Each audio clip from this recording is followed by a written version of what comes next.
വൃത്തിയാക്കി പിള്ളേർ നന്നായി ആറവിടെ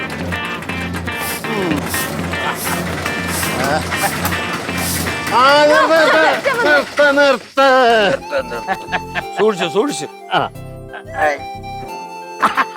മക്കളെ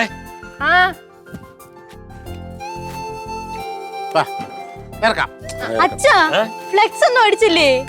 ഒക്കെ ഉണ്ട് മോളെ. ആദ്യം ഇതൊക്കെ ഒന്ന് ഇറക്കി വെക്കാൻ സഹായിക്കും. ഇത്ര പെട്ടെന്നെല്ലാം കിട്ടിയല്ലോ. കൈ സൂക്ഷിച്ചു അവൾ പൊക്കി പിടിച്ചാൽ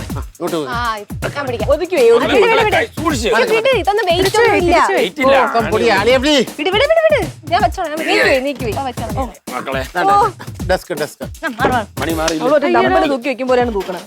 എല്ലാം ചെത്തിരിക്കണം അച്ഛാ. എല്ലാം കൂടെ പൊട്ടി വീഴും കേട്ടോ. ഇതൊക്കെ മതിയെന്നോ പാടുപെട്ടു. അതാണ്ട് ബെഞ്ച് ഫ്ലെക്സ് അവിടെ.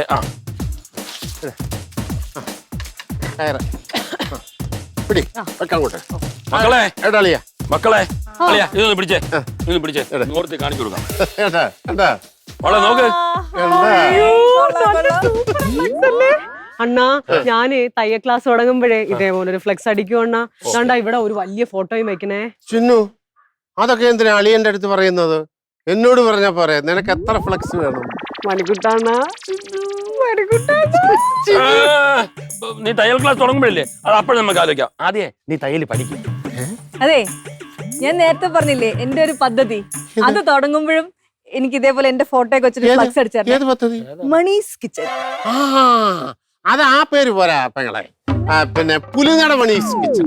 അത് കൊള്ളാം, അടിപൊളി. ഇതെന്തോന്ന് തുടങ്ങുന്നതിന് പേരിട്ട് കഴിഞ്ഞാ പിന്നെ നേരത്തെ പ്ലാൻ ചെയ്യണ്ടില്ല. എന്തോന്ന് മക്കളെ നിങ്ങൾക്ക് എന്തോ ഒരു സന്തോഷമില്ലാത്ത? ഇഷ്ടപ്പെട്ടില്ലേ ഇത്? ഇഷ്ടപ്പെട്ടില്ല എന്ന് ചോദിച്ചു കഴിഞ്ഞാ അത് ഈ ഫോട്ടോ വെക്കണ്ടായിരുന്നു. റിങ്കിയുടെ ചേച്ചിയാന്ന് പറയാ അത് കണ്ട. അല്ലെങ്കിൽ അത് സത്യമാണല്ലോ. നിന്നെ കണ്ട എന്റെ അമ്മയെ പോലെ തോന്നിക്കും. പിന്നെ ഞാൻ നിനക്ക് വിഷമാവണ്ടെന്ന് വിചാരിച്ച് പറയാത്തയാണ്. അച്ഛാ ഞാൻ ബോക്സിങ് ചെയ്യുന്ന ഒരു പടം വയ്ക്കായിരുന്നു. അങ്ങനെയാണെങ്കിൽ ഒരു ഗുമ്മുണ്ടായി. ഉള്ള ഗുമ്മ മതി. ഇതേ ഇടികൂടാനല്ല പഠിപ്പിക്കാനല്ലേ. ചുമ്മാ വഴക്കുണ്ടാകാതെ അവിടെ കൊണ്ടുപോയി വലിച്ചു കെട്ടത്. എന്നാലും ഇതൊരു ചെയ്ത്തായി പോയി. എന്തോന്നു എന്നെ മൂലയിലാക്കിയത്? അത് അളിയനല്ലേ പറഞ്ഞ മൂലയില് താഴെ ചെറുതായിട്ട് വെക്കണം. അല്ലാതെ അപ്പോഴങ്ങനെ പറഞ്ഞു പോയെന്നേ ഉള്ളൂ. എന്നാലും അളിയൻ അങ്ങനെ ചെയ്യുമെന്ന് ഞാൻ പ്രതീക്ഷിച്ചില്ല. ചേട്ടാ ഇങ്ങനെ ചെയ്യുള്ളൂ. അല്ലെങ്കിലേ നമ്മുടെ വീട്ടുകാരോട് വലിയ അസൂയാണ്. അതുകൊണ്ട് തന്നെ അത് കാണിക്കാൻ കിട്ടണ ഒരവസരം ഇങ്ങനെ വാഴാക്കും. അതെ അതെ. ഈ മണി നീ തന്നെ ഇതൊക്കെ പറയണം മണി. പറയും. അയ്യേ ഇതെന്തോന്ന് കുടുംബം ഇത്? ഈ കുടുംബത്തിൽ തന്നെ വന്ന് ഞാൻ ജനിച്ചല്ല. ഓ ഒരുമാതിരി നാടക ഡയലോഗ് അടിക്കാതെ ഒന്നും മിണ്ടായിരി. അച്ഛാ ഇത് എവിടെങ്കിലും കൊണ്ടുവന്ന് കെട്ടി വാ, നമുക്ക് നോട്ട്സ് പ്രിപ്പയർ ചെയ്യാം. ഇത് ബോർഡാണ്. നിങ്ങൾ നമുക്ക് കിട്ടാം. ഓ ശരി ഞങ്ങൾ വരാം.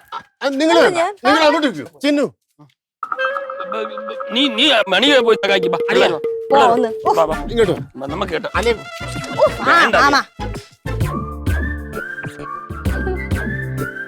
എന്തായാലും ഉഗ്രനായിട്ടുണ്ട്, അടിപൊളിയായിട്ടുണ്ട്. നന്നായിട്ടില്ല അളിയാ? അല്ല അളിയ അതെ എന്റെ ഫോട്ടോ ചെറുതാക്കാതെ കുറച്ചുകൂടെ വലുതാക്കിയിരുന്നെങ്കിൽ ഒരു സ്റ്റൈല് വന്നേനെ. പിന്നെ അളിയ എപ്പോഴും അങ്ങനെ പറഞ്ഞോണ്ടല്ലേ പിങ്കീസ് ട്യൂഷൻ സെന്റർ.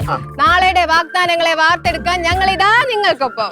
LKG മുതൽ 10ാം ക്ലാസ് വരെയുള്ള കുട്ടികൾക്ക് എല്ലാ വിഷയത്തിനും ട്യൂഷൻ പഠിക്കാൻ വരുന്ന കുട്ടികൾക്ക് ഫ്രീ ആയി കളരി പരിശീലനവും നൽകുന്നു. പുലിനട വീട്ടിൽ മണിക്കുട്ടൻ ഗുരുക്കൾ. അതാണ് ഉഗ്രേഡൻ. ഇനി കുട്ടികൾ വന്നാ മതി. പിന്നെ ഒരു കാര്യം, ഇപ്പൊ ഈ ഫ്ലെക്സ് അടിച്ചതും ബെഞ്ചും ഡെസ്കും ഒക്കെ വാങ്ങിച്ചതും വണ്ടിക്കൂലി എല്ലാം കൂടെ കാശ് കുറച്ച് ഇറങ്ങിയിട്ടുണ്ട്. അച്ഛാ എച്ചിക്കണക്ക് പറയാതെ അടുത്ത മാസം എന്തായാലും പിള്ളേര് ട്യൂഷൻ ഫീസ് കൊണ്ടുവരുമല്ലോ. അത് തരാം. മതി.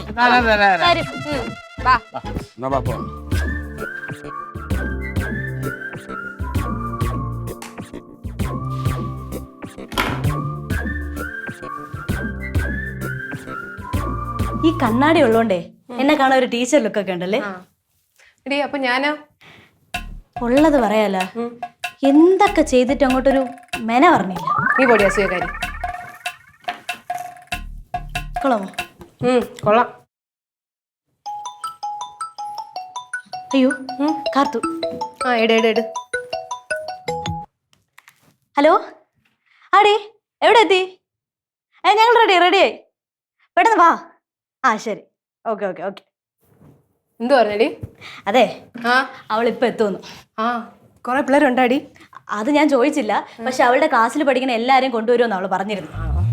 ഡി ആദ്യമായിട്ട് തുടങ്ങാൻ പോകുന്നതാണ്. നല്ല പോലെ പ്രാർത്ഥിച്ചിട്ട് വേണം നമുക്ക് തുടങ്ങാൻ. മണിക്കുട്ട മാമ ഇറങ്ങിയാ? അറിഞ്ഞൂടാ, വാ നോക്കാം. താഴോട്ട് വേണം.